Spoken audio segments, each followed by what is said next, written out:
The first part of this course deals with the linear equations, and in this video I'm going to give you an introduction to linear equations and systems represented by linear equations. To begin with, we will focus with the equations that contain only two variables. So we'll take linear equations with two variables only to begin with, and then we will extend the idea to three variables, and thereafter you can even build on extending it to more than three variables as well. Okay, so as you see here in this particular plot, I've used two equations in two variables. The variables are x and y, so we have two variables and two equations. Okay, why do we call them as linear equations? It's because the powers of x and y is 1. So linear equations have the variables whose powers are always 1.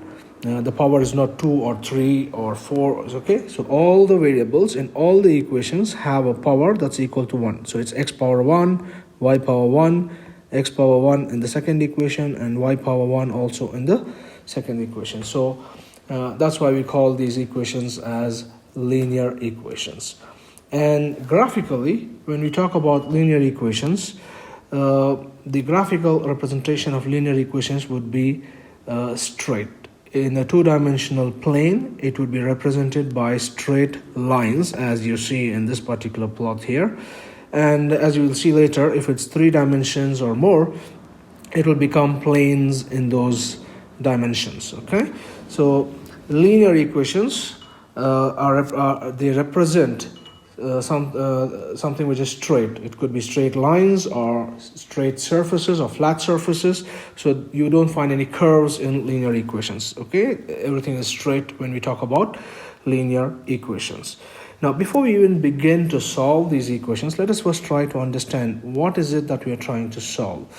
When we say what is the solution to a system of linear equations, it means that we are trying to find the values of x and y that satisfy all those equations. So what would be the value of x and y that satisfies this first equation, which is representing this blue line?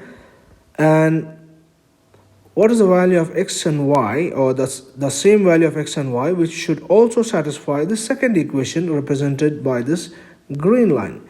And that common value of x and y, which satisfies both these equations, would correspond to the point of intersection of these two lines. So that is the only value of x and y that would satisfy both these lines, that would fall on both these lines. So as you can see from this plot, very intuitively, even before we begin to solve, that the point of intersection lies at x equal to 1 and y equal to 1. So what we have here, that's the x-axis, so that's x, and that's our y-axis. So the intersection is happening at x equal to 1 and y equal to 1. So we have x equal to 1 here and y equal to 1 here. So the point at which the intersection is happening is here, which is 1, 1. So the solution of x and y that would satisfy both these equations, or that would fall on both these lines, is x equal to 1 and y equal to 1. Okay, in this particular case, in this particular set of equations that I have shown here, we have a unique solution. So we write it here as unique solution. So this set of equations has a unique solution. It may not always be the case, as we will see later. So what is it that we are trying to find out? We are trying to find the values of the variables that would satisfy all the equations, or in terms of the graph, we are trying to find the point at which the lines represented by those equations intersect with each other. Okay, now let's go to the second example of linear equations. Now again, I have depicted here two equations. Let me play this video so you can see what's happening. So we have this blue line, and then on top of that we have a second line which falls exactly on that blue line. So the two lines actually are coinciding. So we call such a system of equations as or the lines to be coinciding with each other. Coinciding with each other. Now in this case, what is the point at which the two lines intersect? Well, there are infinite possible points at which the lines intersect because the two lines are coinciding with each other.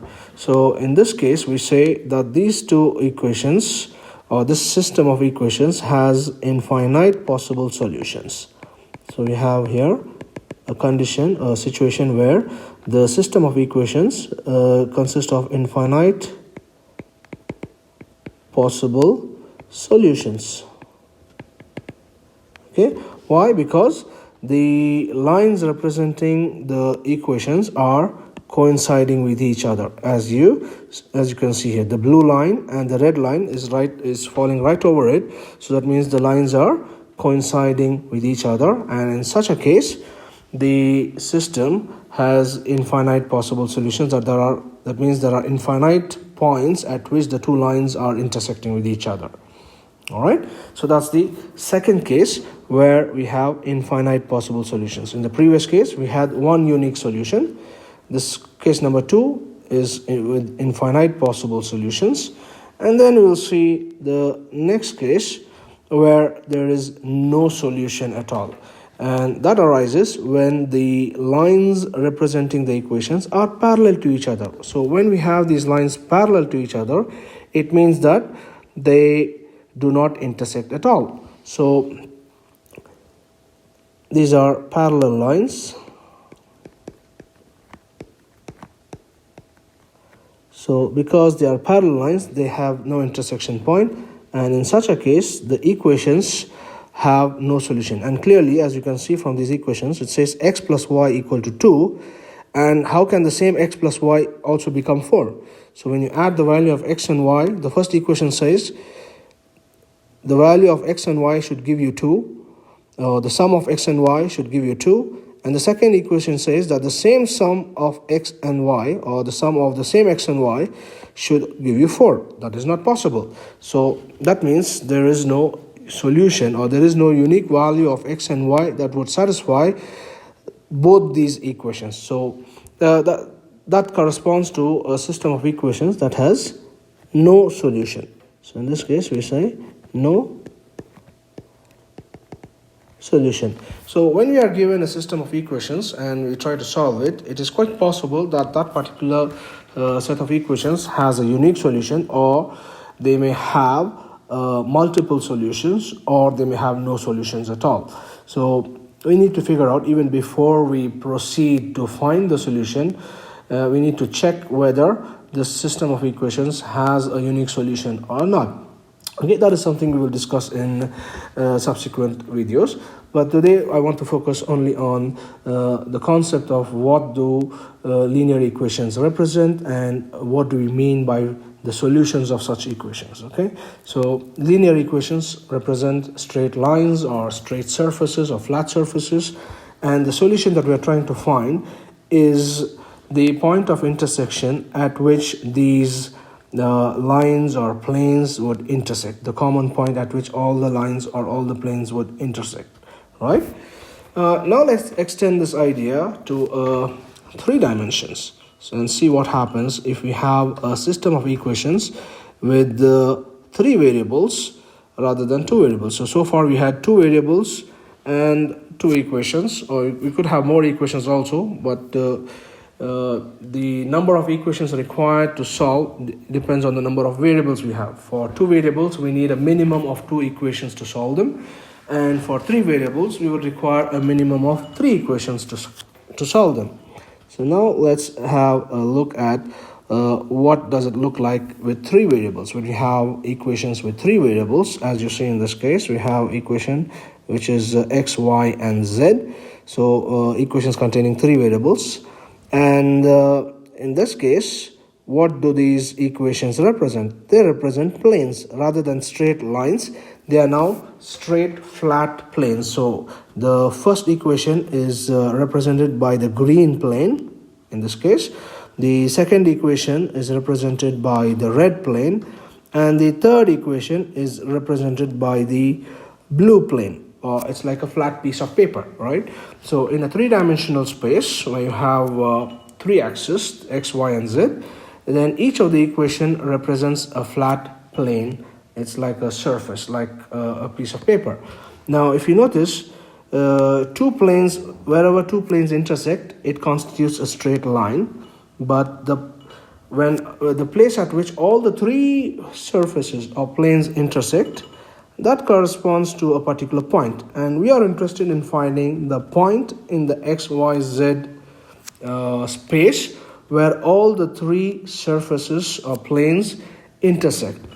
Or in other words, in terms of the equations, we are trying to find the values of x, y, and z that would satisfy all the three equations. So if you put that value of x, y, and z in equation 1, it should satisfy the equation.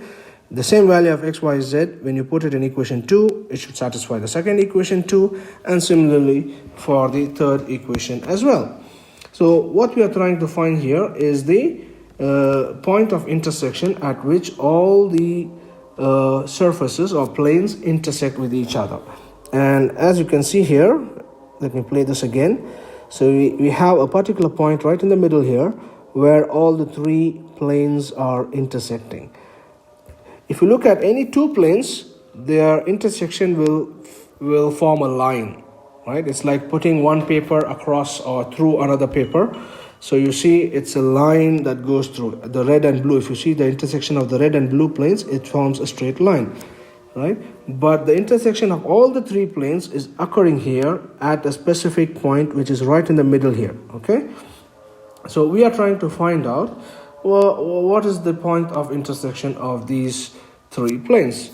Again, like in the case of the two variables or system with two variables, even in the three variables case, we may have a unique solution, as in this example. So this particular case, it has a unique solution. It has a unique solution. Let me just rewrite that.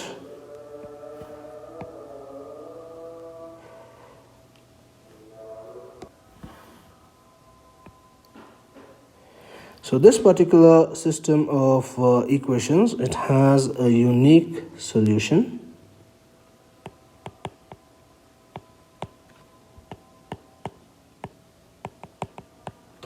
Okay, and maybe another system of equations which has three variables and three equations, they may not have a common point of intersection, okay? Like in the previous case, maybe the two surfaces are parallel to each other and the third one intersects both of them, in which case, there is no common point at which all the three would intersect. So because two of them are parallel to each other, or two of them may coincide with each other. So in this case, there is no unique solution, which means that it could be no solution or it could be infinite possible solutions, okay? But what I have shown here on this particular plot is a system of equations which has indeed a unique solution. Right, let's now look at it more in terms of the mathematics, okay? So the first set of equation, the two-dimensional or the two variable equations which I showed in the plot earlier, I've written those equations here, and we are first going to represent these equations as a matrix. So we define what is called as a coefficient matrix, which is nothing but the values or the coefficients of the variables x and y put together as a matrix. So in this case, the first equation has the coefficient of x as 1, so it's 1x plus 1y equals 2. So the coefficient matrix has the coefficients of the variables. So for the first equation, the coefficient of x is 1 and the coefficient of y is also 1. The second equation has the coefficient of x to be equal to 2 because it's 2x, and the coefficient of y in the second equation is 3. So we write this as a matrix form, and this matrix is called as the coefficient matrix of the system of linear equations. And you could give a name to this matrix, and typically we would name this as the matrix A. So we have this matrix A equals 1 1 1, 1, 1, and 2, 3, right? So that's the coefficient matrix now representing this system of equations: x plus y equals 2 and 2x plus 3y equals 5. Now we notice that this particular set of equations had a unique solution. It had a point of intersection. Now, how do we know, how can we find out even before we proceed to solve these equations that this matrix or this system of equations has a unique solution or not? To find that, we evaluate what is called as the determinant of the matrix. So it's called the determinant. And that is something you all should be familiar. Most of you would have come across this in your algebra class. So we find or evaluate the determinant of the matrix A, which is represented or denoted by A, the name of the matrix, between two straight lines. So this notation is to represent the determinant of the matrix. And to find the determinant of this 2 by 2 matrix, all we have to do is simply cross multiply the numbers and subtract them. So basically we are going to multiply these numbers diagonally. So 1 into 3, so 1 into 3 is 3, minus, we are going to now multiply the other two diagonal elements, so which is 2 into 1, 3 minus 2 into 1 is 2, that gives us equal to 1. So in this case, you notice that the determinant of the matrix is equal to 1 and which is not equal to 0. So that's a check that we want to do before we even begin to solve our equations, because if the determinant is equal to 0, then we say that the matrix or the coefficient matrix is singular, and in such a case the system of equations have either infinite possible solutions or no solution at all. Okay, that means there is no unique solution. In this case, the determinant is not equal to 0, and therefore the set of equations will give us a unique solution. So since determinant of A is not equal to 0, there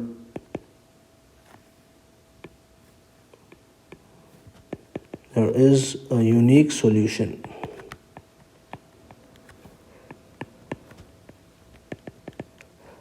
To this set of equations. If the determinant happened to be 0, if the determinant of A equals 0, then the matrix A is said to be singular.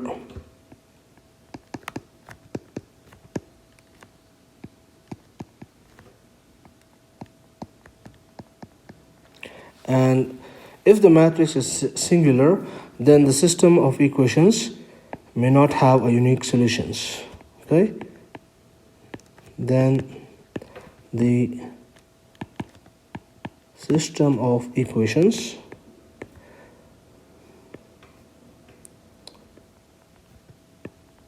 may not have a unique solution.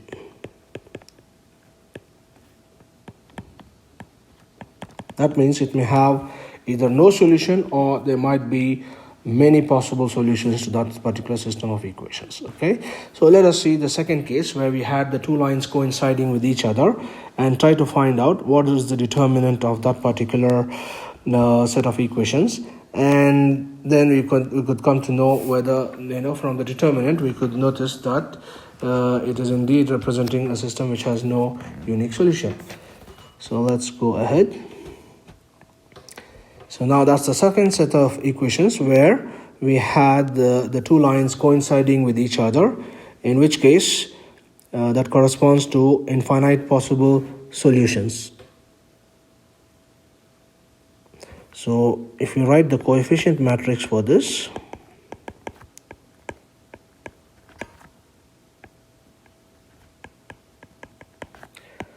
and again I'll simply call this by the letter A So the coefficient matrix would be 1 1 2 2.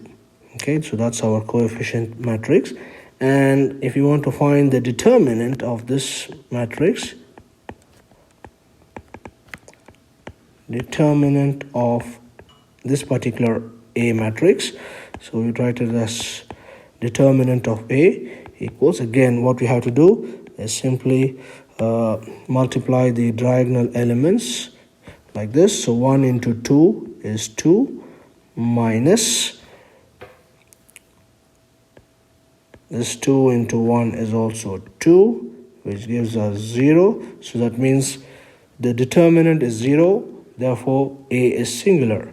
So since determinant of the matrix or the coefficient matrix of this set of equations is equal to 0, the matrix A is singular. Okay, and if the matrix is singular, it means that, so therefore the system of equations have no unique solution. That means it may have multiple solutions or no solution at all, but it definitely has no unique solution. Unique means there is not a single a particular value of x and y that would satisfy both the equations. So it would either be that there are multiple possible values of x and y that satisfy both the equations, or there is no combination of x and y that satisfies both the equations. So it may have i.e.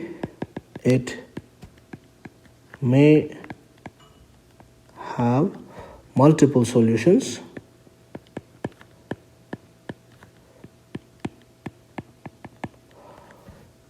or have no solutions at all.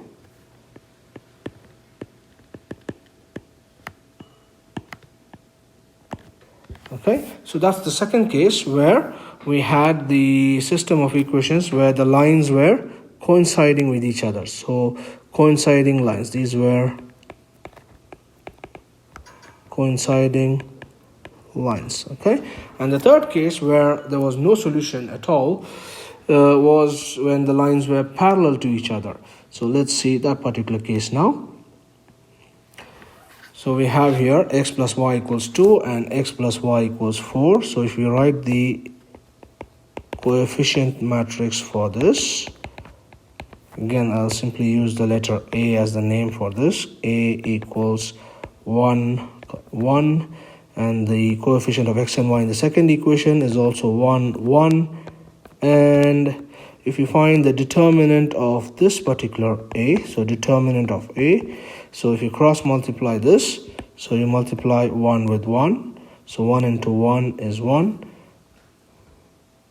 so that's 1 minus, that's the other diagonal elements. When you multiply them, you get also 1, so which is equal to 0. So again here, since the determinant of A equals 0,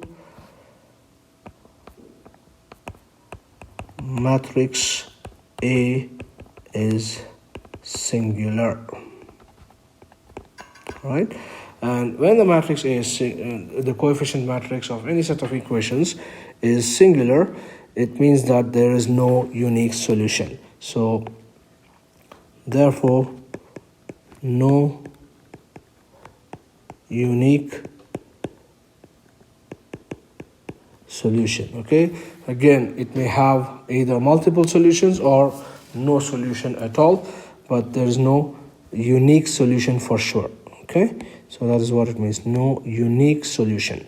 And this system of equations is representing parallel lines, right? So these two equations are representing lines which are parallel to each other. So parallel lines, so they do not intersect, therefore there is no solution, because by a solution we mean the point at which the lines intersect with each other in the case of two variables or two-dimensional equations. But if we have three-dimensional, we are talking about planes, and the solution would be the intersection point of those planes. Okay, so again we see that if the determinant is 0, we call the matrix to be singular, and if the coefficient matrix is singular, it means that there is no unique solution to that system of equations. Now let's look at this same thing to the three-dimensional equations, or the equations with three variables. So this was the first set of equations where I showed you the video with the three planes earlier, where it had a unique point at which the three planes or surfaces were intersecting with each other. Again, to verify that this indeed has a unique solution, we need to write the coefficient matrix and then find the determinant of that coefficient matrix. So let's first write the coefficient matrix of this system of equations.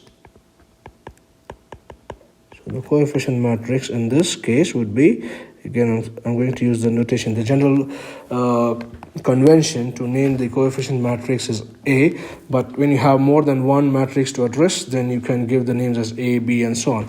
But generally the convention is to use the letter capital A for representing the coefficient matrix. So for the first equations, for the first equation, the coefficient of x, y, and z are all 1, so it's 1, 1, 1. For the second equation, the coefficient of x is 2, the coefficient of y is -1, and for z it's also -1. And for the third equation, the coefficient of x is 3, and that of y is -2, and that of z is +2. So we have the matrix A, which is the coefficient matrix of this system of equations. Now we want to find out what is the determinant of A. So determinant of A, the notation is to put the variable or the name of the matrix between two straight lines. So that's the determinant. Now again, you must have done your procedures to find the determinant in your earlier algebra class, but nonetheless I'll just give you a quick review of this. To find the determinant, you can use any row or any column. I'm going to use the first row as the reference, and so we start with the first row and the first element here, so which is 1. So we write that 1, and then we write what is called as the cofactor of that. Okay, so once we put that 1, we should close the row in which that 1 is present and the row and the column in which that 1 is present. So if we leave out these elements, we are left with this set of numbers. So we have to multiply these four numbers diagonally. So -1 into -2. So whenever you do the determinant for a matrix which is more than 2 dimensions, you can use any row or any column, but normally I'm going to use the first row. So in the first row, the first element is 1, so I've written that 1 here, and then close the row and the column in which that 1 is present. That leaves us with these numbers. We have to cross multiply those diagonal elements. So -1 into 2, -1 into 2 is -2.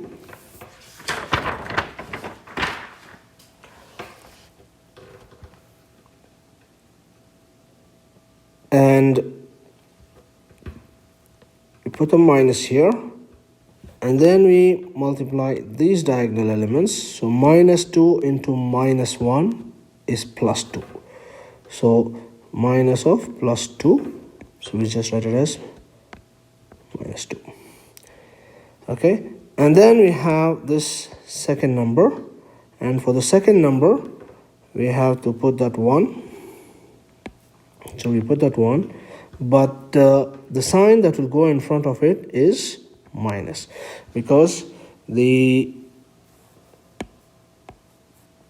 positions of these elements have signs. So the first position is a plus, and that's a minus, that's a plus, that's a minus, that's a plus, minus, plus, minus, plus. So we put that positional sign and then the number as it is. So the positional sign here is minus, which we have put here, and the number is 1, so we put the 1.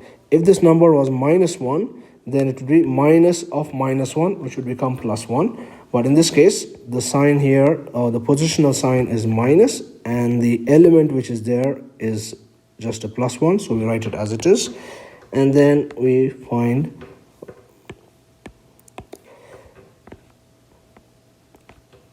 the multiplying factor, which would be to ignore the row and the column in which this particular one is present. So when we ignore the row and column in this the one is present in, that means we have to leave out this row where this one is present, and we have to leave out the second column where that particular one is present. So we leave out the first row and this second column, so that leaves us with these numbers: 2, 2, minus 1, 3, 2. So you cross multiply them. 2 into 2 is 4, minus 3 into minus 1 is minus 3. So 4 minus minus 3 will become 4 plus 3, because minus of minus 3 is going to be plus 3.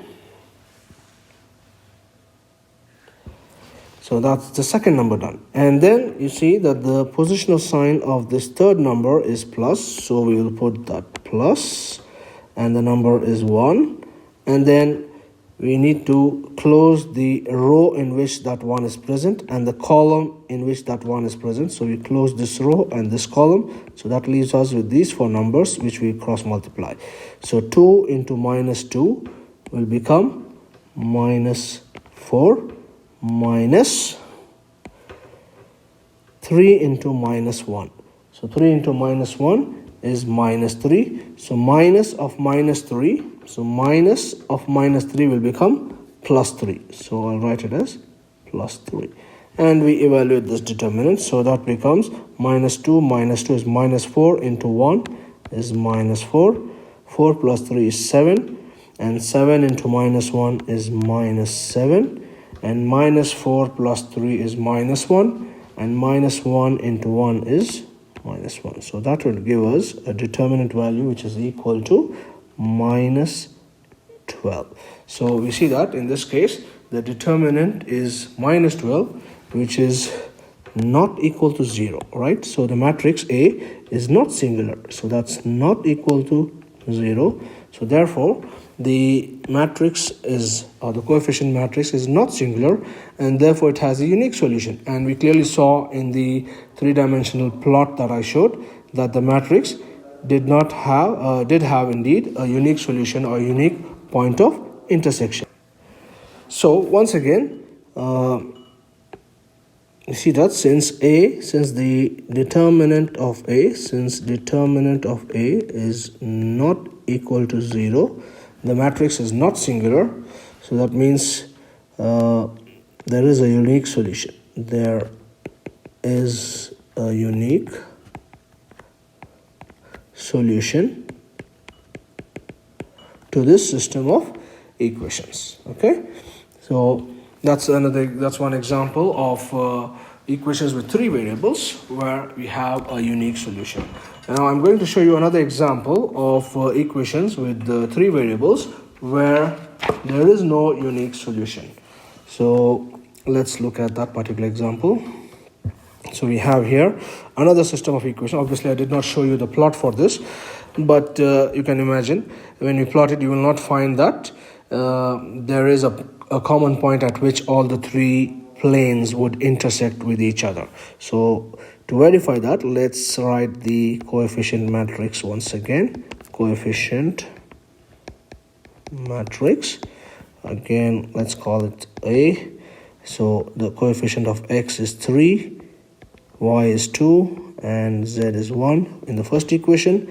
In the second equation we have 2, 1, 1, and in the third equation it is 6, 2, and 4. So that's our coefficient matrix, and we now want to find the determinant of this coefficient matrix, and it would be, I'm going to use the first row to calculate the determinant. So it would be 3 into 1 into 4. So by closing the column and row where this 3 is present, so we are left with these 4 numbers. So 1 into 4 is 4, minus 2 into 1 is 2. So that's 3 into 4 minus 2. And then for when you're writing the 2, the positional sign is plus, minus, plus, minus, plus, minus, right? So it's plus here, it's minus here. So we have to put that minus. So it's minus, and the number is 2. And then we have to write the cofactor, which is we have to close out the row and the column in which that 2 is present. So that leaves us with these 4 numbers, and we have to cross multiply them. So 2 into 4 is 8, minus 6 into, so 6 into this 1. So 6 into 1 is 6. So that gives us the second part.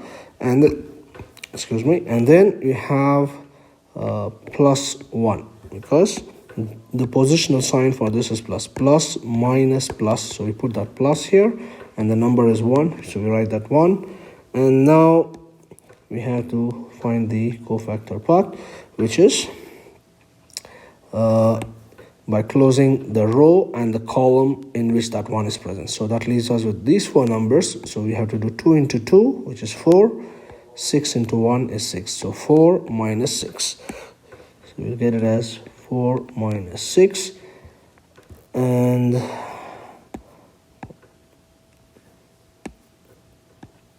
that's equal to 4 minus 2 is 2. 2 into 3 is 6. Minus 8 minus 6 is 2. 2 into minus 2 is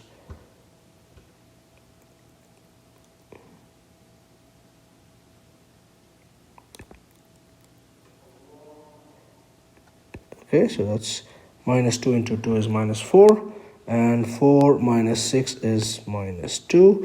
So that gives us equal to 0. So which is equal to 0. So in this particular case, we have the determinant of A. So the determinant of A equals 0. So therefore, A is singular, and that means there is no unique solution. So when we say there is no unique solution, it means it could be that there is no solution at all. Okay, like if you have the 2 planes to be parallel to each other, or 3 planes which are parallel to each other, or maybe there are 2 of the planes which are parallel and the third plane intersects both, but all 3 are not intersecting with each other. So there is no solution at all. Or maybe all the planes are coinciding with each other, in which case there are infinite possible solution. Okay, so when the determinant is equal to 0, it means that there is no unique solution. It may have either multiple solutions or no solution at all. Okay, so we say that there is no unique solution here. Okay, so we've given multiple examples of interpreting or understanding what these linear equations represent, and what is the solution that we are trying to find out, okay, in this particular topic. Later on, we will come across, or we will discuss about different types of different methods in which we can go about to solve and find the solutions to these equations. But before we even begin to solve the equations, we need to understand what exactly we are doing, and that is what we have done today. We have tried to understand what do these equations represent, and what do we mean by the solution, and what is it exactly that we are trying to find out by solving these equations. Okay, so by linear equations we mean something which are straight lines or straight or flat planes, and the solution is nothing but the point of intersection of those lines or planes. And depending on the equations we have, we may have a unique solution to those equations, or we may have multiple solutions to those equations, or no solution at all. And how do we check that? We can check that by calculating the determinant of those equations. right?